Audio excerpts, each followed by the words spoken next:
Que je peux être assis sur un mur et notre être humain vient s'asseoir à côté et je fais rien mentalement. Physiquement, tout est possible.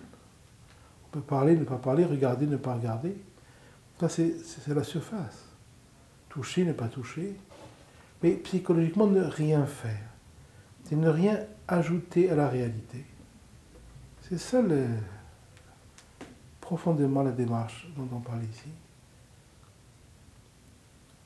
Et du fait que j'ajoute rien, il y a disponibilité pour toutes les opportunités. Je vais être disponible. L'émotion monte.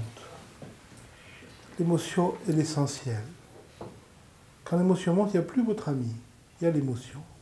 Vous devez faire face à la réalité. Vous devez totalement à cette émotion. Il ne s'agit pas de ne pas avoir d'émotion, mais de totalement être humble avec ce qui se présente sensoriellement. C'est comme une douleur, on ne dit pas de ne pas avoir mal, mais de vraiment écouter, sentir, laisser la douleur parler, laisser l'émotion parler, laisser la tristesse parler. Vous allez voir, l'émotion est si puissante que l'émotion va éliminer l'objet de l'émotion, la cause de l'émotion. Vous verrez dans cette clarté que l'émotion que vous avez maintenant quand votre ami est mort, mais quand vous aviez 10 ans, il y est arrivé autre chose, il y a eu une émotion aussi forte, et puis vous aviez 3 ans, puis vous aviez 1 an.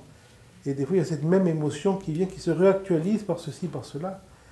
Mais vous allez voir, elle n'est pas causée par ceci, par cela, elle est uniquement actualisée, comme la peur, comme la joie.